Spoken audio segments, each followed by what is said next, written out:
অনেক পুরুষ তো তাদের চোখে এত বেশি খারাপ, নিজের বউ ভালো লাগে না, নিজের স্ত্রী ভালো লাগে না, পরের স্ত্রীকে ভালো লাগে। বড় করে বলো নাউজুবিল্লাহ।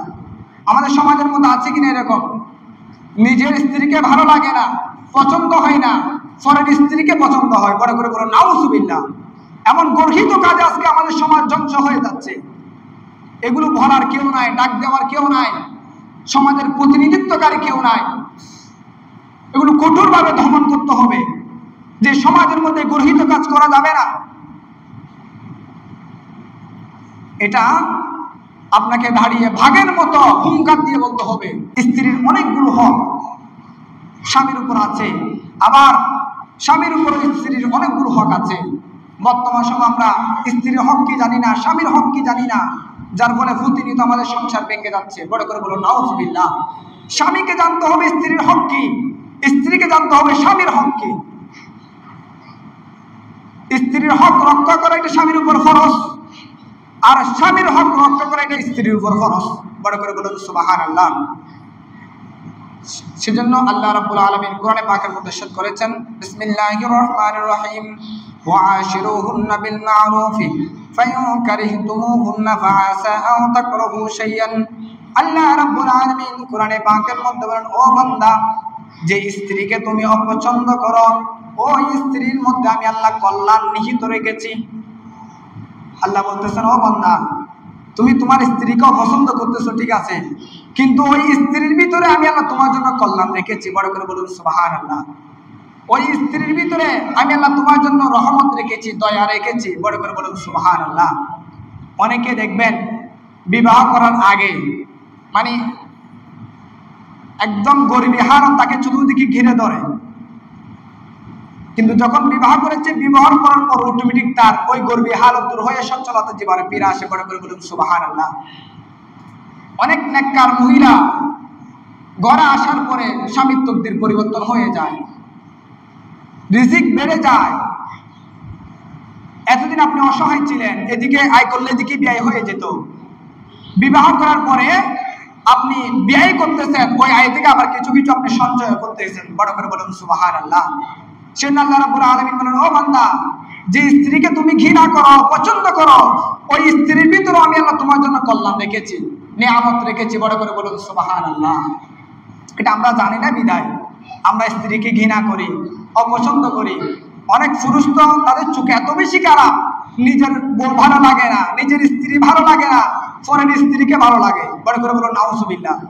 আমাদের সমাজের মধ্যে আছে কিনা এরকম? নিজের স্ত্রীকে ভালো লাগে না, পছন্দ হয় না, পরের স্ত্রীকে পছন্দ হয়। বড় করে বলুন নাউজুবিল্লাহ।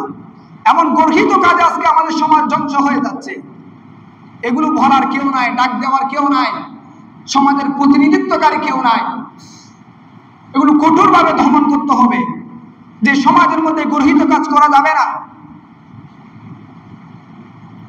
এটা আপনাকে দাঁড়িয়ে ভাগের মতো হুঙ্কার দিয়ে বলতে হবে, এটা আমাদের সমাজ, এটা সুন্দর, এটা আমাদের বাপদাদার কালচার। এই সমাজকে আমরা কখনো কলঙ্কিত হতে দেব না। আপনার বাপদাদা যেভাবে সম্মানের সহিত সমাজকে পরিচালিত করেছেন, আপনাকেও সেই দ্বারা রক্ষা করতে হবে। আপনি যদি রক্ষা করতে না পারেন, সমাজ ধ্বংস হয়ে যাবে, সমাজ জাহান্নামের দিকে ধাবিত হবে। বড় করে বলুন নাউজুবিল্লাহ। এরপর আল্লাহ রাব্বুল আলামিন কোরআনে পাকের মধ্যে বলেন, ওয়ালাহুন্না মিসলুল্লাযী আলাইহিন্না বিল মা'রুফ ওয়ালিররিজালি আলাইহিন্না দারাজা। আল্লাহ রাব্বুল আলামিন কোরআনে পাকের মধ্যে বলেন, স্ত্রীর প্রতি যেমনি ভাবে স্বামীর হক রয়েছে, ঠিক তেমনি ভাবে স্বামীর প্রতি স্ত্রীর হক রয়েছে। উচ্চ আওয়াজে বলুন সুবহানাল্লাহ। শুধু স্ত্রী আপনার কথা শুনবে তা না, মাঝে মধ্যে স্ত্রীর কথা আপনাকে শুনতে হবে। আপনার কথা মতো আপনার যাবতীয় কথা কি স্ত্রী অ্যাকসেপ্ট করবে তা না, স্ত্রীর কথাটাও আপনাকে প্রাধান্য দিতে হবে, শুনতে হবে। এটা হলো পরিবারের সৌন্দর্য। বড় করে বলুন সুবহানাল্লাহ। হাদিসে পাকের মধ্যে আমার নবী করিম সাল্লাল্লাহু আলাইহি ওয়াসাল্লাম ইরশাদ করেছেন, ওয়া আনহু ক্বালা ক্বালা রাসূলুল্লাহ সাল্লাল্লাহু আলাইহি ওয়াসাল্লাম, ইস্তাউসু বিন নিসাই খায়রান ফাইন্নাল মারআতা খুলিকাত মিন দিলইন। আল্লাহ রাসূল সাল্লাল্লাহু আলাইহি ওয়াসাল্লাম হাদিসে পাকের মধ্যে বলেন, আল্লাহ রাব্বুল আলামিন স্ত্রীকে সৃষ্টি করেছেন স্বামীর বাম পাজরের হাত থেকে। স্বামীর কোন পাজরের? বাম পাজরের হাত থেকে। এখানে একটা হাড্ডি আছে না, এই হাড় থেকে আল্লাহ আপনার স্ত্রীকে সৃষ্টি করেছে। বড় করে বলুন সুবহানাল্লাহ। তো আমার নবী কি থিওরি দিচ্ছেন দেখেন। এরপর আল্লাহ রাসূল সাল্লাল্লাহু আলাইহি ওয়াসাল্লাম বলেন, ওয়া ইন্না আওয়াজা মা ফিদ দিল'i আ'লাহু। ও আমার উম্মত শুনো, এই বাম পাজরের উপর হাড়টা একটু বাঁকা, একটু কি থাকে? বাঁকা থাকে। যেহেতু বাঁকা হাড় দিয়ে তোমার স্ত্রীকে সৃষ্টি করা হয়েছে, ফাইদা যাহাবতা তুকিমুহু কাসারতাহু ফাইন তারাকতাহু। ওই স্ত্রীকে যদি তুমি বেশি প্রেসার দাও, চাপ দাও, তাহলে সে কি হয়ে যাবে? নষ্ট হয়ে যাবে। কি হয়ে যাবে? আমার নবী বলতেছেন, স্ত্রীকে যদি বেশি প্রেসার দাও, চাপ দাও, তাহলে সংসার ভেঙে যাবে। সংসার কি হয়ে যাবে? ভেঙে যাবে। বলতে তাকে বেশি চাপ দেওয়া যাবে না, আবার সাথ দেওয়াও যাবে না। বড় করে বলুন সুবহানাল্লাহ। এটা আল্লাহ রাসূল সাল্লাল্লাহু আলাইহি ওয়াসাল্লাম আমাদের জন্য থিওরি দিয়েছেন যে স্ত্রীকে বেশি চাপ দেওয়া যাবে না, আবার ছেড়ে দেওয়া যাবে না। সেজন্য আল্লাহ রাসূল সাল্লাল্লাহু আলাইহি ওয়াসাল্লাম হাদিসে পাকের মধ্যে বলছেন, খায়রান ফাইনাল মারআতা, তোমরা তোমাদের স্ত্রীকে সৎ পথে আহ্বান করো, উত্তম উপদেশ দাও। বড় করে বলুন সুবহানাল্লাহ। আমাদের অনেকে আছে যে স্ত্রীকে মানে 24 ঘন্টা সাবের উপরই রাখে। কিসের উপর? সাবের উপর। দুর্ব্যবহার, গায়ে হাত তোলা, গালিগালাজ করা, এই যে মানে 24 ঘন্টা তাকে ফ্যাশনের উপর রাখে, চাপের উপর রাখে। আরে বাবা, আপনি যদি স্ত্রীকে 24 ঘন্টা চাপের উপর রাখেন, ওই সংসার কি টিকবে? তা এমনি তো ভেঙে যাবে। সে আমার নবী বলেন, যদি স্ত্রীকে বেশি ফ্যাশন দাও, এক তো এটা বাঁকা হাত দিয়ে আল্লাহ সৃষ্টি করেছেন, ওই বাঁকা হাত দিকে ফ্যাশন দিলে তো ভেঙে যাবে, ঠিক কি না? ফ্যাশন দিলে ভেঙে যাবে, আবার ছাড় দেওয়া যাবে না। আপনি একদম ছেড়েও দিতে পারবেন না। তো আপনি কি করবেন? তাকে আপনি উত্তম উপদেশ দিবেন। তাকে আপনি মায়েশা সিদ্দিকা রাদিয়াল্লাহু তাআলার হাত জীবনী পড়তে দিবেন, মা খাদিজাতুল কুবরা রাদিয়াল্লাহু তাআলার হাত জীবনী পড়তে দিবেন, মায়েশা সিদ্দিকা রাদিয়াল্লাহু তাআলার হাত জীবনী পড়তে দিবেন। তারা কিভাবে স্বামীর অনুগত্য করেছে, স্বামীকে কিভাবে মেনেছে, সন্তান কিভাবে লালন পালন করেছে, আত্মীয়দের সম্পর্ক কিভাবে বজায় রেখেছে, এই বিষয়গুলো তাদেরকে বলবেন, তাদেরকে উপদেশ দিবেন। এর মাধ্যমে আপনার স্ত্রী গর্হিত কাছ থেকে হেফাজতে থাকবে, ধীরে ধীরে জান্নাতের দিকে ধাবিত হবে। বড় করে বলুন সুবহানাল্লাহ। সেজন্য গালিগালাজ না, উত্তম উপদেশ দিবেন যে আমার নবী এটা করতে বলেছেন, এই মায়েশা সিদ্দিকা রাদিয়াল্লাহু তাআলা এই কাজটা করেছেন, মা খাদিজাতুল কুবরা রাদিয়াল্লাহু তাআলা এই কাজটা করেছেন। এভাবে করে ওনাকে উত্তম উপদেশ দিবেন। বেশি চাপ দিবেন না, আবার বেশি চেরেও দিবেন না যে 1 লাখ টাকা দিলাম, যান শহর থেকে মার্কেট করে চলে আসেন, আমি ঘুমাচ্ছি। এভাবে চেরেও দেওয়া যাবে না। আজকে আমরা দেখি দুর্ভাগ্য, সিএনজি আলার সাথে যেতে যেতে সিএনজির সাথে ভাগাইছে, ওটার সাথে পালিয়ে যায়। এরকম আছে কিনা? শহরে বন্দরে আছে। সংসার ভেঙে যাচ্ছে কেন? আপনি ছেড়ে দিয়েছেন। চাপ দিলেও ভেঙে যাবে, আবার ছেড়ে দিলেও সংসার ভেঙে যাবে। বেশি চাপ দেওয়া যাবে না, ছেড়ে দেওয়াও যাবে না, তাকে উত্তম উপদেশ দিতে হবে। বড় করে বলুন সুবহানাল্লাহ। আল্লাহ রাসূল সাল্লাল্লাহু আলাইহি ওয়াসাল্লাম হাদিসে পাকের মধ্যে বলেন, وعن معاوية ابن حيدة قال كنت يا رسول الله صلى الله عليه وسلم ما حق زوجة أحدنا عليه। একজন সাহাবী দাঁড়িয়ে বলেন, ইয়া রাসূলুল্লাহ, ইয়া হাবিবাল্লাহ, স্ত্রীর হক কি? একজন দাঁড়িয়ে বলতেছে, ইয়া রাসূলুল্লাহ, ইয়া হাবিবাল্লাহ, স্ত্রীর হক কি? এই যে আমরা যারা স্বামী, তার আমরা স্ত্রীর হকটা কিভাবে আদায় করব? তাদের হকগুলো কি কি আপনি একটু আমাদেরকে বলে দেন। তখন আমার নবী করিম সাল্লাল্লাহু আলাইহি ওয়াসাল্লাম বলছেন, ক্বালা আন তুতঈমাহা ইযা তুঈমতা। ও আমার উম্মত, তুমি যখন ভালো খাবার আহার করবে, তখন তুমি তোমার স্ত্রীকেও আহার করাবে। বড় করে বলুন সুবহানাল্লাহ।